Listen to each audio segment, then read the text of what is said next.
เงยสมดีฮาราอ้าวสวัสดีทุกคนครับไก่เราได้เยอะงอนเอาเชียปองนะบุนะงอนเอาก็ที่ปองกล้วยมันแจกจันเชียปองกล้วยปลายตาประงวเศร้าที่บ่อแล้วเราแต่เนี่ยนะตาอะไรอยากเกาอินเพอร์เชอร์มะแต่ที่ข้างในเนี่ยมันใหญ่ๆนะไก่ตาที่กลิ้งเชียกับหมูเจาะเหนียวน้ำเจมหมูงานหมูงานเป็นหมูพานแค่เราได้เยอะไส้อ่อนนะครับเพื่อนๆมากินด้วยกันครับแซ่บๆครับน้ำจิ้มเนี่ยทำเองเลยครับแฟนทำให้นะครับ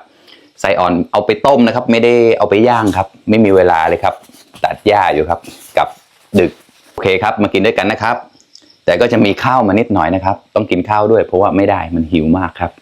เปรี้ยวปองนะเชียร์ซัมปองใหญ่เชียร์ปองกลอยทำไมเลยดิบเตาทั้งแดงนะไก่เตาที่ขึ้นเชียร์กับหมูจอนของเราตะเยอะเตาเนี่ยโอ้ยได้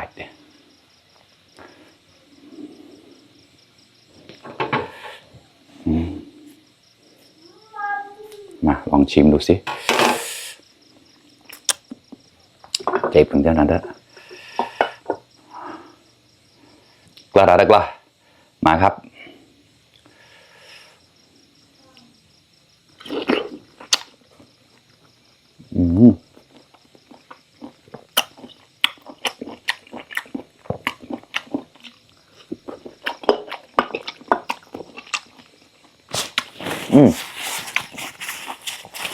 น้ำจิ้มอร่อยมาก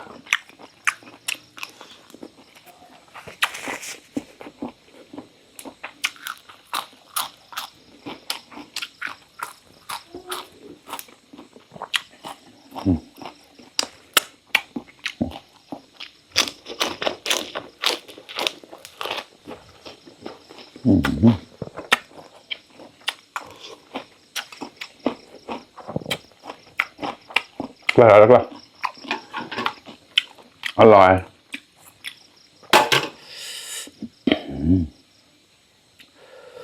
มา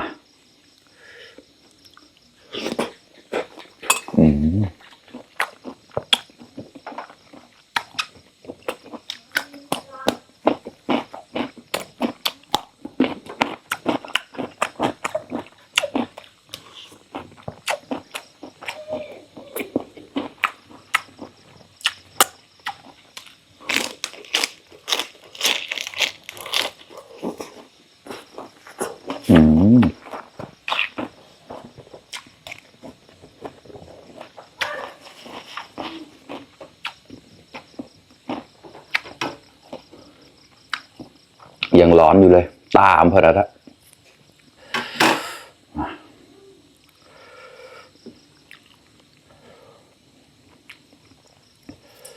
ใส่แก้วมาเลยนะครับ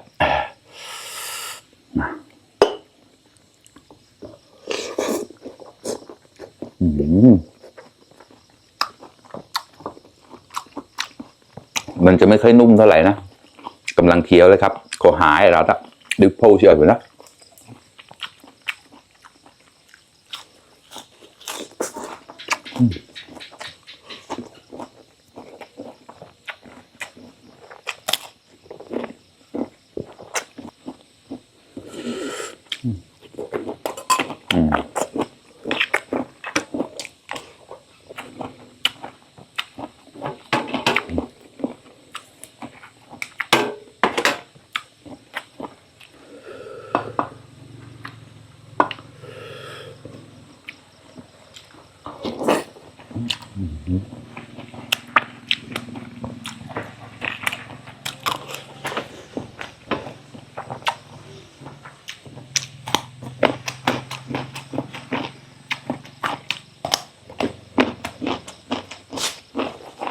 นึกอยากกินไส้อ่อนครับวันนี้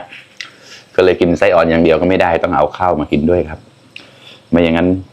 เพราะว่าทำงานมาเหนื่อยใช่ไหมอย่างเดียวมันไม่โอเคอ่ะมาใหญ่ๆแบบนี้เลยครับมาครับ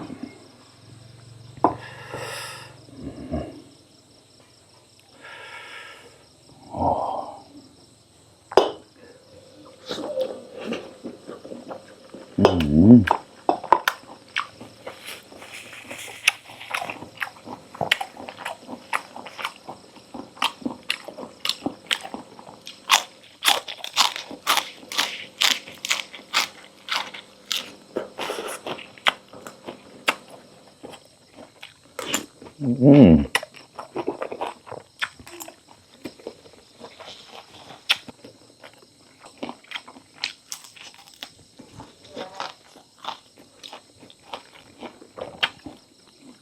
ถ้าเอาไปย่างมันจะหอมกว่านี้นะเดี๋ยวปลาจริงๆเลยเดี๋ยวหมูนะเชี่ยข้อมปลอมก็ไม่ได้อยากลาเข้าอินโมเลยเข้าอินโมไปดิบอกใครแต่ลาทะเยอะมาโอ้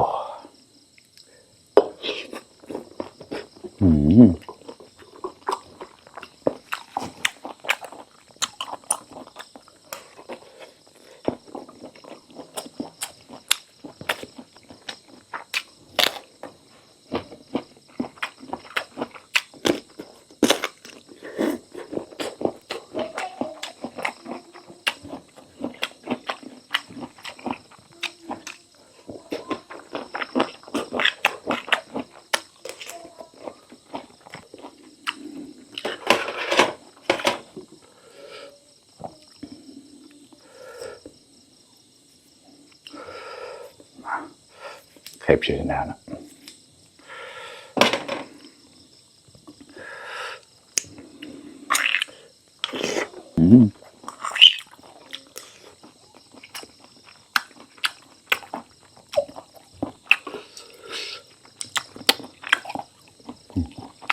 ไปแล้วก็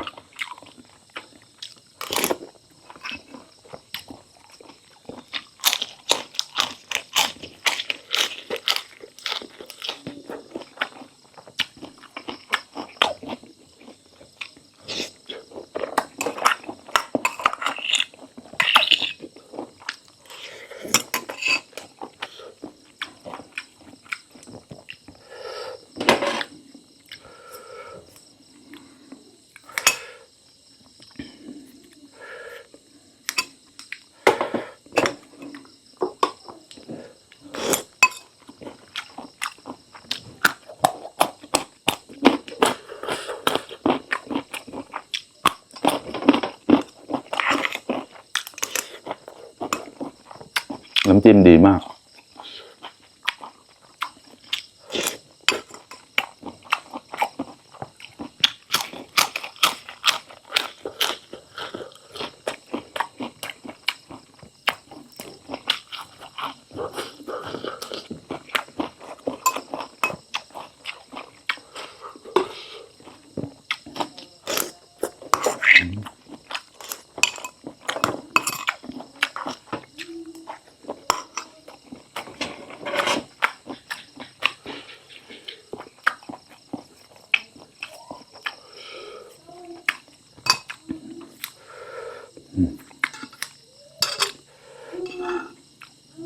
อันนี้ไม่เอา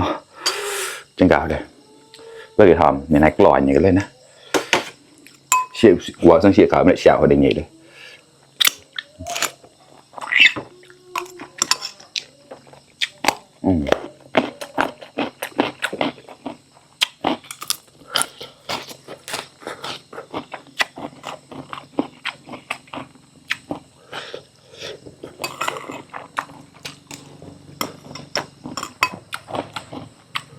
ตอนต้มใส่ใบมะกรูดแล้วก็จะขายไปด้วยนะมันจะได้หอม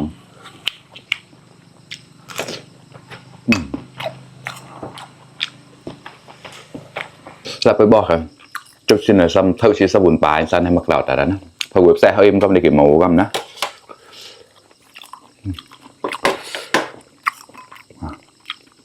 เข้าหมดแล้ว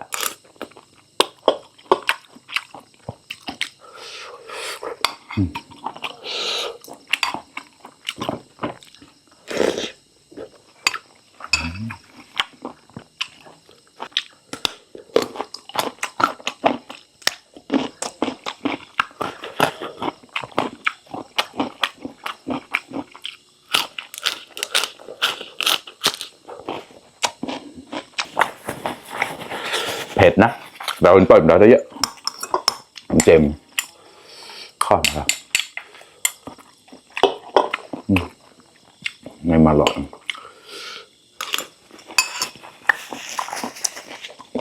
ไก่ดาวระยะพาวอย่างนะ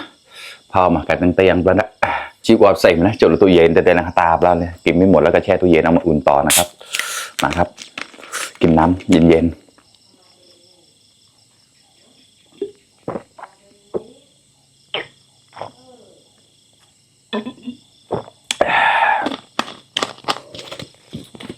โอเคครับเพื่อนๆอิ่มไปอีกหนึ่งมื้อแล้วครับไส้อ่อนแซ่บๆครับอร่อยมากครับถ้าย่างมันจะดีกว่านี้ครับแต่ไม่ทันเลยมืดแล้วเชียบ่เชียแล้วนะเฮียรับปลานี่เชียคอนหนาวนะเชียว่าตาบเลยงกอะไรอย่างนี้นะขอบคุณเพื่อนๆที่เข้ามารับชมทุกคนนะครับฝากเป็นกำลังใจให้ด้วยนะครับไปเดอร์ไลค์เดอร์แชร์เนี่ยเราต่อแต่นำมูเชียบลันเดมันจะไม่เปิดอยู่นะเดี๋ยวก่อนสอดสมอดก็ตั้งตูนราวบ๊ายบาย